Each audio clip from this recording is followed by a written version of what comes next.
It's who we are. It's what we do.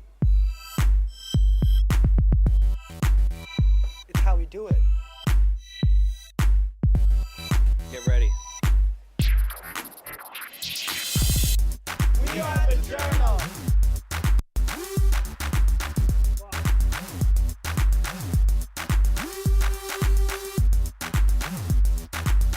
Hi, and welcome to another Thursday episode of The Journal. I'm your host, Michael. And I'm your host, Maria. Today, you're in for a treat. From kicking it up with a Torontonian comedian, To also catching a glimpse of the filming process of a horror flick. we have a wide range of documentaries coming your way, so you better stay tuned to the show. For our first talk, we have an exclusive with the one and only Dave Mirage, here on The Journal. You're gonna work big in this town. You're gonna be great. You're on sitcoms, you're gonna date models. You might a couple too, you know? But who knows? You're gonna walk away with a smile. You're gonna do the whole water. Don't put it too close to your nose. That's when the dreams die, eh? Tell you about this old guy, Lenny, one of the sharpest actors in the world. Put too much coke in his nose. Now he's somewhere, I think he's just got a highway.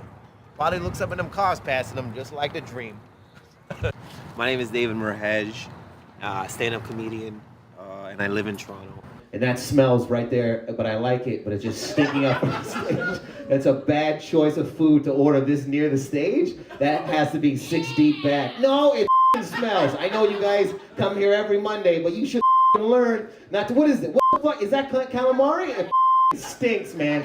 But I love calamari. I love it. I'll put my face in that plate right now. I don't give a Honestly, when I was a kid, I wanted to entertain. Like I remember when I was little, I don't know what age, I kind of made fun of my aunt in front of my mom. My mom laughed. I really liked talk shows, like I guess Letterman and like just award shows. Like as I grew up, like MTV or just any kind of award show. And then Soul Train, we watched Soul Train, stuck with me. And as always in parting, we wish you love, peace, and so.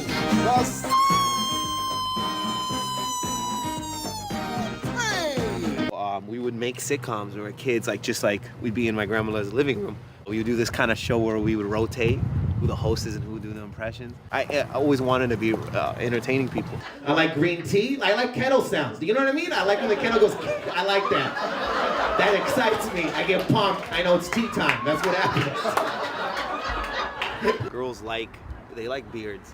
Part of me believes the theory is that because you let loose in life when you've given up, kind of thing. So I think maybe they might like that fact of like, man, this guy can give up at any time, but I'm here to save him.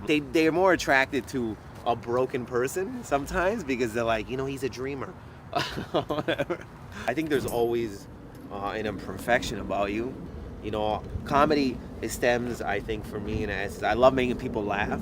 I love entertaining, but there's a part of it you're trying to fill a void, whether through anxiety and depression, and you're just chasing that laugh to fill that void. And I think it keeps you striving, I guess. That's just me. For me, is like, not that I'm like rocking around sad all the time and like crying and like, being broken. It's just like sometimes, you get bummed out. My anxiety is like rough. Like back then I was a lot more angrier. I'm not as angry. But in essence, by going on stage, it releases that. I feel blessed to have that outlet. Because some people don't have that outlet. There's no pre-written thing where it like tells you can't, don't ever let anyone take or snatch that dream out of you, man. Go do it. And if it fails, who cares? I'm like, you have to let go of that fear. Don't try and do, just go, man. Who gives a if you fall flat on your face, man? You just, how much fun it is just to wake up and just do what you want to do. Yeah, see you guys. My name is David.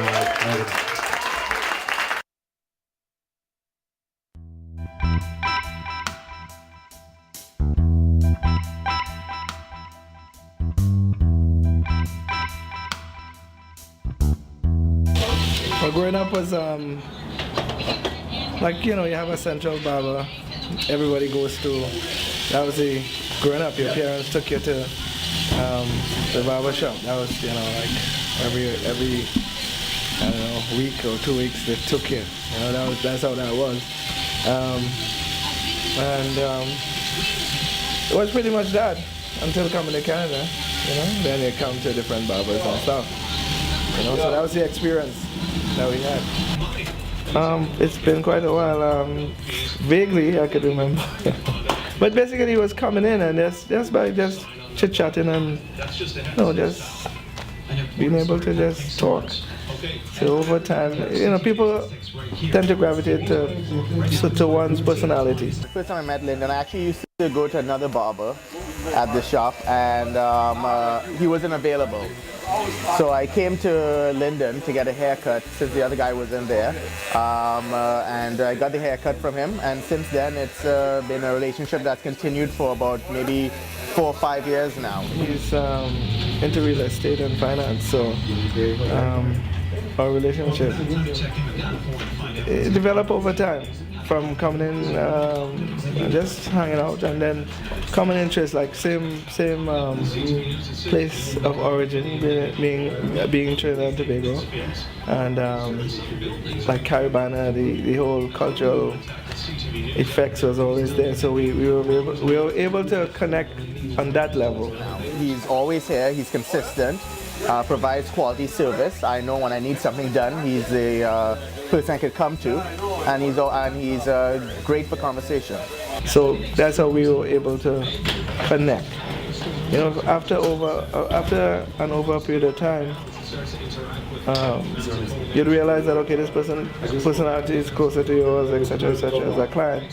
As a barber, you realize that okay, you know what, you can have a wider conversation with a client. Really and truly, it doesn't matter to me where. It's not about the shop. It's about Lindon. In terms of he could go downtown, I will follow him wherever. All right. So I'll give an example. This summer he went away on vacation and didn't cut my hair at all until he came back.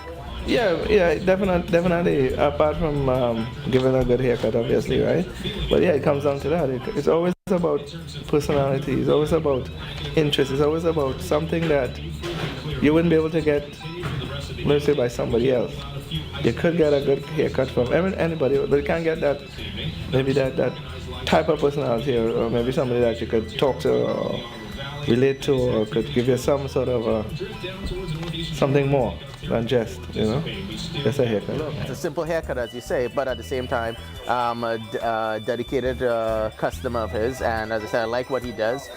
We have an understanding in terms of the service he's able to provide, and I think that if you give great service, you deserve the business from your clients, and that's what Lindon gives. I think the fact that I take my time to make him look as good as he can, that's a major difference.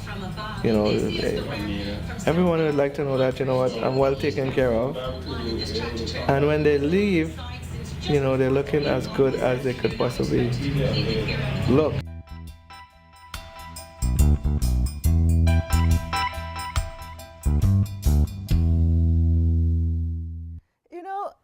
I've never been in a barbershop before. Are you serious? Like, ever. That's crazy. There's one right up the street. I could take you there anytime you want. Really? Well, I don't know about that, Michael. All I saw was guys in that film, so... Maria, if you look closely at the sign, it said ladies and gents. Ladies being first. I guess that's true. We can get you a nice little lineup and possibly a new cut, Yeah.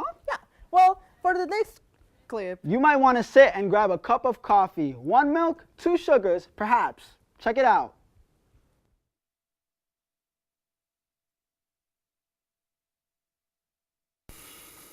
Hi, it's day 1. Just waking up. Don't feel anything right now. Wait. This is fucking boring. No one wants to watch me for the next 4 minutes bitch about how tired I am. Let's make this a little more interesting. Play that intro.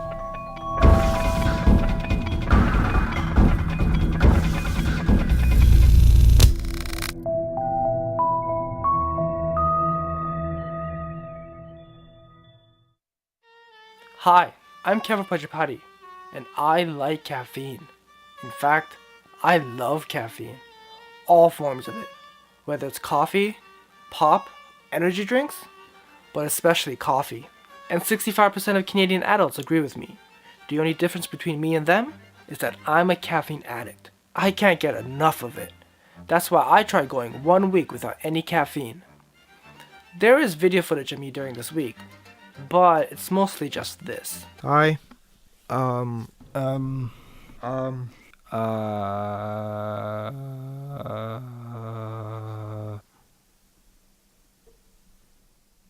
go back to sleep. So what happened to me during this week? Well, I had massive headaches, I was a little grumpy, and I had a huge appetite. And, as you notice, I was pretty lazy. You might be asking yourself, Keval, why are you doing this? Well, it's mostly because of my sister. This is her. She's a little camera shy, so I had to sneak in the camera to do the interview. Coffee is one thing, but it's the amount of caffeine and the different sources of caffeine that you drink. It's everything in moderation is okay for you, but you were like excessively drinking things. You can't say, oh, but caffeine has positive effects, and then expect to be people to like applaud you or say, yeah, it's okay to drink coffee and then drink Coke and then drink Red Bull as well. It's almost like you're just making up excuses for your addiction. So you basically wanted me to cut down because... It's not healthy for you. Okay. And we have a family history of diabetes and heart disease. I don't know. You need, especially in the men, you need to be careful. You're young right now, so you don't realize it. What consequences your actions right now will have in the future. And you'll regret it. She is right. Too much of a good thing is bad for you. But caffeine has so many benefits. It can help your memory, it can improve your stamina for exercise, and it can help prevent Alzheimer's disease. But I guess the amount of caffeine I was drinking was harmful to my body. I have been cutting down with caffeine ever since the experiment, and hopefully I can get it down to a much healthier level. Finally!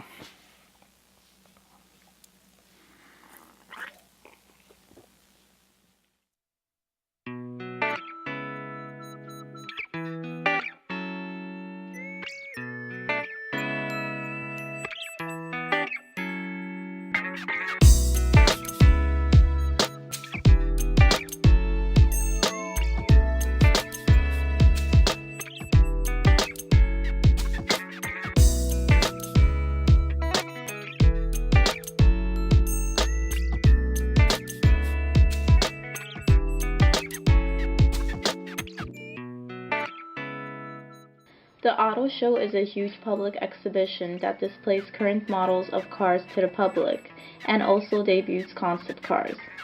But what exactly are concept cars? So concept cars are usually, I guess, vehicles that are shown on display because the company wants to show where they are going, what direction they're going, how, upcoming future would look with their new vehicles. Usually with a concept car, there's no engine, or that the interior is not really set. It's just the basic, exterior, how it looks, the headlights, the shapes, and with the interior, it's very basic usually. So, steering wheel and the pedal. Like, there's not much to a concept car, but concept cars are there to show you, what you could be driving in 5 years from now.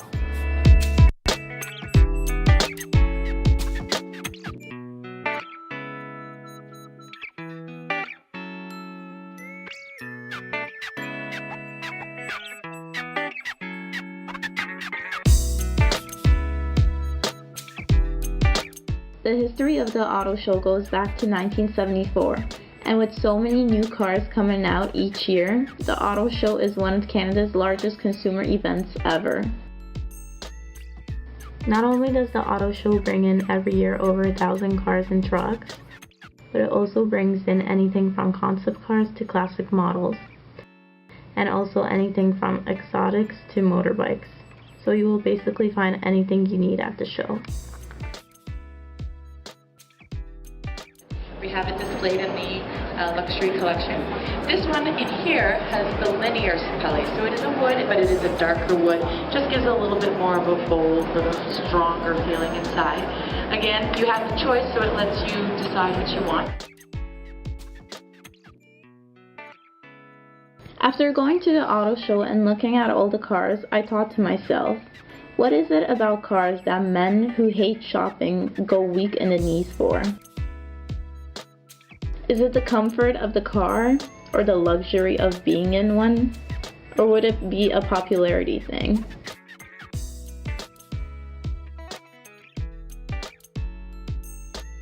People to decide if they want to purchase a car, just to get ready for the newer models, different makes.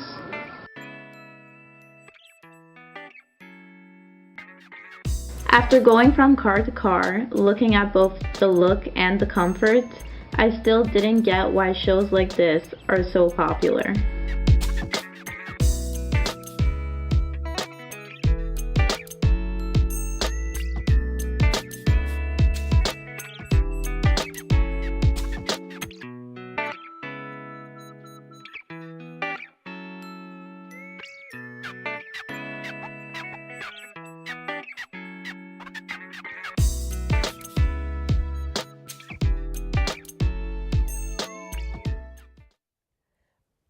You know, I usually don't have caffeine in the morning. You know what? I usually don't either. I don't even drink coffee at all. Really? Yeah. What do you have in the mornings? Usually I start my day off with a nice bowl of cereal, which involves white milk, no caffeine. Good for you. What do you have for lunch, though? Usually water or Coke. Well, therefore you are getting your daily dose of caffeine. That is true. But now, let us take a look at lives behind and front of the camera lens with a freelance photographer and a rapper. Let's take a look. Hi, my name is Nicholas Teleska. From the East End of Toronto. I'm a freelance photographer. Freelancing is not as fun as like people say it is or dream about it. Fuck, it sucks. And I'm usually broke half the time. Actually, most of the time. Actually, every day I'm broke. And you learn how to build stuff and you learn how to do things without actually buying professional equipment. Currently, I'm working on with a hip hop artist. There's a couple of music videos coming out. We got a music video coming out in the next week or two. And also, I pick up small gigs here and there for doing event photography and headshots.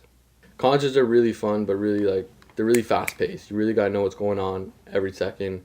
You never know when you're gonna miss a shot, especially when you got an all access pass. In the past month, I shot Method Man, DJ Premier, and Ghostface Killah.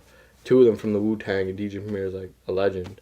And I got to shoot that at Sound Academy. And with an all access pass, you're able to get stuff that most people aren't allowed to get. Everything in life inspires me. I love music. Always love music. That keeps me going. If you can put on a tune in the morning to wake you up, God bless you. Like, seriously, music's awesome. And keeping creative is I don't find that hard. I just find it, you just gotta be relevant. You gotta stay up to date. Meaning you can't lock yourself in your room and not see, what anybody else is doing. Take a look. Don't be shy. Don't be cocky and be like, yo, my work's my work. No. Go out there, look at a magazine. Don't even read. I don't care if you don't read. Just look at the images. Look at different people's styles. Look at what's new, what's relevant, what's old, what's trending. Everybody knows that what's going on around them. You just got to be you.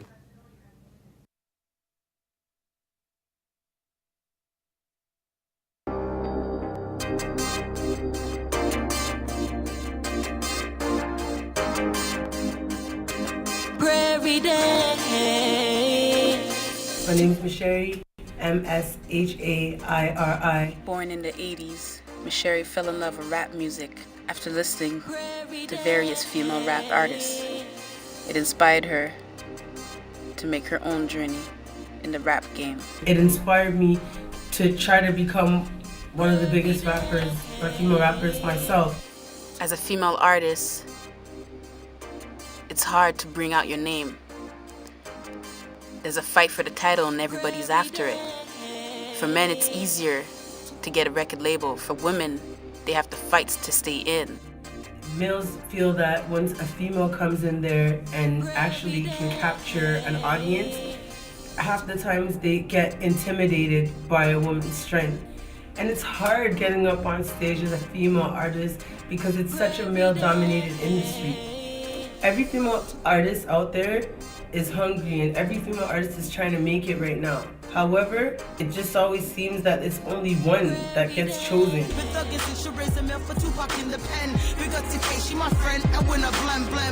There was a group of guys that actually had a remarkable performance. Me growing up as the only female rapper that was there, I was confident, I was bold in myself. However, when I got on stage, I wasn't too certain how to read the crowd. So we have a next one coming up by the name of Mshairi. Her album is called My Life. Step into my world. Step into my world. Sorry, my bad. Step into my world is her album. And I give it to you, and there be no doubt. Where's the past chicken head? They was running their mouth. I helped you down in all the drama that you surely caused me. I kept it real, all I expected was your damn honesty, hotness. With so much written already, her lyrics are always different, and many call it deep lyrics. I can get up today and turn on the news and I can see that, you know what, a 12-year-old girl got shot. That would inspire me to write. The fact that I was blessed to get up every day to my son and my daughter, I can write about that. That inspires me. Something pertaining to my own personal life that I've gone through, I'll write about that.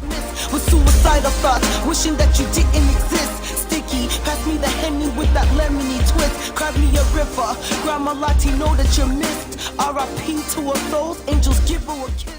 Maria, now, are you a fan of hip-hop? I love hip-hop. Me too. I'm a big fan, especially when it's talent that's coming out of Toronto. But there aren't too many female rappers. Do you know Missy Me?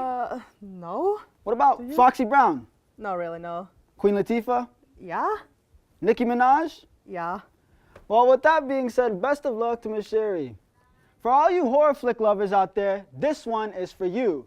Let's cut it and check it out.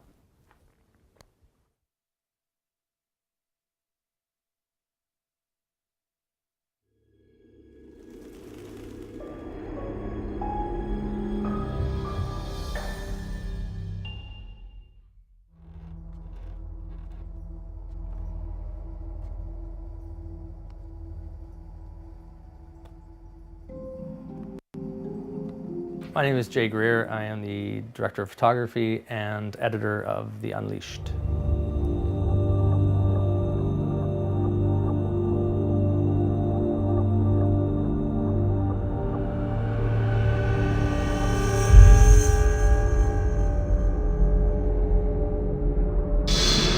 Back in the spring of 2010, when Manny and I first got together, he told me of sort of the vision that he'd want of the film. Basically, he wanted more of a classic ghost story, not a slasher kind of a film. And he showed me some examples that he'd like to pay homage to, like Poltergeist and The Exorcist.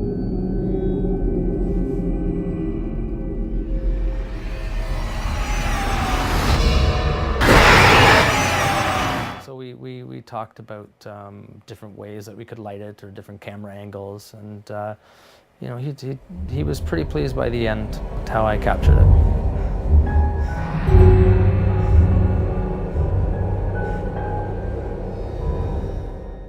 Hi, my name is Manuel DaSilva. I'm resident director here at Dark House Films.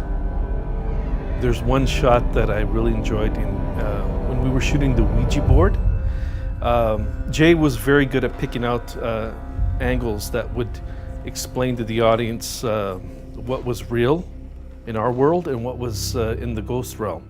One of my favorite scenes to have pulled off, and that came out the best, that I think, from concept to final print, would have to be the doorknob scene when Lindsay's basically starting to get possessed, and I wanted to use such a lens that we see her going up the stairs, and I rack focus to the door handle being kind of creepily turned a little. It took about an hour and a half to get the door off the hinges and pulled out a bit onto apple boxes just to create the effect, because you would never be able to get the lens in that tight to a real door closed. Another shot that I was really impressed with, we call it the piano scene. And it's really unique because the character is playing a piano and he doesn't know the ghost is there. Jay was very creative in just establishing one angle, which was a wide shot. I had to show that he was alone, that's what he saw, but really the ghost of Danielle was sitting there beside him. So I thought that was very impressive. But he's a brilliant DP. I can't say enough about him. There's another scene that we shot when we were shooting the Ouija board scene. I had an idea. I said, Jay, let's do the reveal of the ghosts by putting the camera on dolly tracks, hold back. Guys, I think there's more than one ghost here. Listen, I got another idea. Let's put the camera on sticks and just shoot the main character talking about the ghosts, and then we'll show the reveal. Was here is now however many of them in the world. Editing this movie was not too difficult in the sense of that the best thing you can have is your editor on set. And so when your DP is your editor, you're kind of getting everything covered in one. And I've always said this to people. As a director, you not only have to be a great collaborator, but you have to surround yourself with the two most important people. And that would be an editor and a DP. Those are the two most important people you need to work with in order to successfully execute your film. Madison, is that you up there?